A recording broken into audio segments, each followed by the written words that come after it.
Good morning, students. Now it's the time of your science class. Today we will continue the chapter 13, Earth's Rocks and Minerals. Metals and Minerals. Rocks are made of various kind of minerals. जो rocks है वो बहुत तरह के minerals से मिलकर बनी होती है. There are about 100 minerals that are commonly found. यानी जो हमें नेचर से लगभग 100 मिनरल्स हमें कॉमनली मिलते हैं, जो हमें आसानी से मिल जाते हैं, और कुछ ऐसे होते हैं जो बहुत रेयर होते हैं, बहुत ही मुश्किल से नेचर में पाए जाते हैं. Some minerals are use to make jewelleries and ornament. कुछ मिनरल्स ऐसे होते हैं जो ज्वेलरी बनाने के लिए और गहने बनाने के लिए यूज किए जाते हैं. दे आर कॉल्ड जेमस्टोन, जिन्हें हम जेमस्टोन और जेम्स कहते हैं. दीज आर यूजुअली रेयर, जो कि बहुत ही रेयर होते हैं, हम आमतौर पर या आसानी से वो हमें नेचर से नहीं मिलते हैं. Gems such as pearl, coral and amber are not natural minerals. ये कुछ मिनरल्स ऐसे हैं जो कि नेचर से हमें कॉमनली हमें नेचर से नहीं पाए जाते, जो कि प्लांट या एनिमल से हमें मिलते हैं. They are produce by animals और plant. Others are found under the earth crust. कुछ ऐसे होते हैं जो हमें धरती के अंदर से अर्थ क्रस्ट से मिलते हैं या प्राप्त होते हैं. They are cut shaped and polished and then mounted in gold and silver. कुछ ऐसे मिनरल्स होते हैं या कुछ ऐसे रॉक्स होते हैं जिनसे हम उन मेटल्स को या मिनरल्स को जिनको हम लेते हैं और उनकी क्या करते हैं, उनकी कटिंग करते हैं और उनको एक शेप देते हैं और पॉलिश करके उन्हें गोल्ड या सिल्वर के साथ जोड़ देते हैं. Some minerals are found on the surface of the earth like quartz. कुछ ऐसे मिनरल्स हैं जो हमें अर्थ के सरफेस पर ही इजीली मिल जाते हैं. उसका एग्जाम्पल है quartz, which has clear hard 6-sided crystal. ये एक ऐसा मिनरल होता है जो 6-sided होता है, इसका crystal, and is commonly found mixed with sand, जो कि सैंड के साथ में कॉमनली मिक्सड हो जाता है. Some minerals are found under the earth crust. कुछ ऐसे मिनरल हैं जो अर्थ क्रस्ट के साथ में हमें मिलते हैं. Some minerals are found under the earth crust. यानी कि कुछ ऐसे मिनरल होते हैं जो अर्थ क्रस्ट के अंदर मिलते हैं.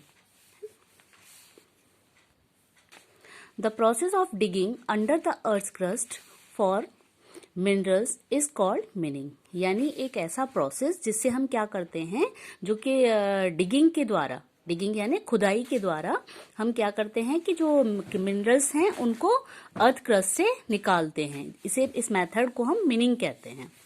Some minerals are gold, silver and diamond are not very common. ये कुछ ऐसे मिनरल्स हैं जो कॉमनली नहीं पाए जाते हैं, and so they are very expensive. ये मतलब बहुत ही रेयर होते हैं, बहुत कम पाए जाते हैं नेचर से, इसीलिए ये बहुत ही एक्सपेंसिव होते हैं. एक्सपेंसिव यानी बहुत ही महंगे होते हैं.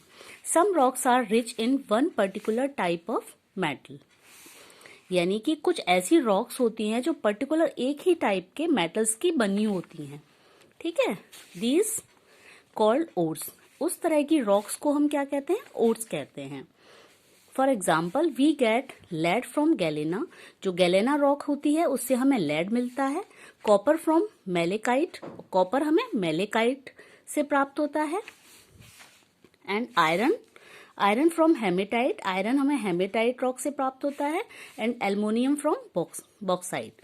और एल्युमिनियम हमें बॉक्साइट से मिलता है. Coal and petroleum. अब देखिए यहाँ सब जितने भी रॉक्स हैं ये क्या हैं, ये ओर कहे जाएंगे, क्योंकि इससे क्या है, पर्टिकुलर ये जो ओर है बॉक्साइड है जिससे हमें सिर्फ एल्यूमिनियम मिलता है. ओके, ये गैलेना है, गैलेना से हमें लेड प्राप्त होता है. एंड मेलेकाइट से हमें कॉपर मिलता है. एंड हेमेटाइट से हमें iron. Okay, next is coal and petroleum. Coal and petroleum are two other substance that are commonly mined. यानी कि ये दो ऐसे सब्सटेंस होते हैं जो हमें नेचर से प्राप्त होते हैं. Petroleum is so important for us that is also called liquid gold. Petroleum हमारे लिए बहुत ही इम्पॉर्टेंट है क्योंकि हर रोज़ की लाइफ में हमें पेट्रोल की ज़रूरत होती है, इसीलिए इसे क्या कहा जाता है, इसीलिए इसे लिक्विड गोल्ड भी कहा जाता है। Coal and petroleum are found from the remains of ancient plant life which got buried under the earth crust surface millions of year ago। यानी बहुत सालों पहले क्या हुआ, जब नेचर में कुछ चेंजेस आए किसी भूकंप की वजह से या और भी कोई रीजन हो सकता है, जिसकी वजह से क्या हुआ कि जो प्लांट्स थे उस समय, जो एनिमल्स थे, वो क्या हुआ, वो अंडर द अर्थ के अंदर दब गए, है ना। और उनके ऊपर क्या हुआ, लेयर्स बाय लेयर्स बनती चली गई। और उसके बाद क्या हुआ, under the effect of pressure and high temperature, जब अंदर जो आप जैसा कि आप सब जानते हैं कि जो हमारी अर्थ अंदर से कैसी है, बहुत हॉट है, और जब उसके ऊपर वो अंदर उसके दब गए और लेयरें बनती चली गई तो अंदर का जो टेम्परेचर था वो कैसा हो गया, बहुत हाई टेम्परेचर हो गया। वो प्रेशर और हाई टेम्परेचर की वजह से धीरे धीरे वो क्या हुआ, वो पेट्रोलियम और कोल में कन्वर्ट हो गए। Coal and petroleum are two of the common fuels that we use in day to day life. जो कोल और पेट्रोलियम है ये हमारी हर रोज की लाइफ में यूज होने वाले कॉमन फ्यूल हैं। Their quantity is limited so we should not waste this important natural resources. अब इनकी जो क्वांटिटी है वो क्या है, बहुत ही लिमिटेड है हमारे नेचर में।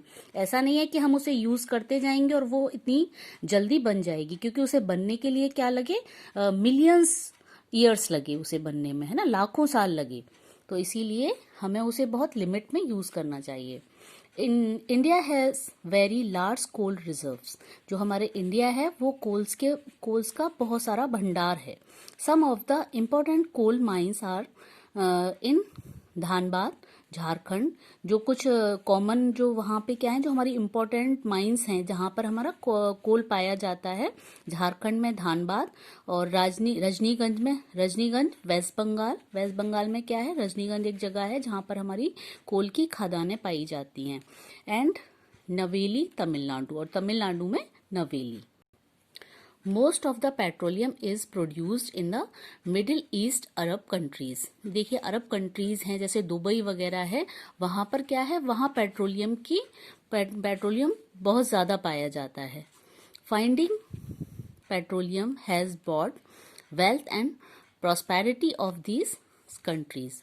और ये वहाँ की जिस कंट्री में अगर ज्यादा पेट्रोलियम हमें मिलता है तो वो क्या है, वहाँ की वेल्थ मानी धन और समृद्धि के लिए, उस देश के लिए बहुत अच्छा होता है। In India petroleum is found in Ankleshwar Gujarat, Digboi Assam, and Bombay high Mumbai. यानी कि इन जगहों पे हमारी कंट्री में पेट्रोलियम पाया जाता है।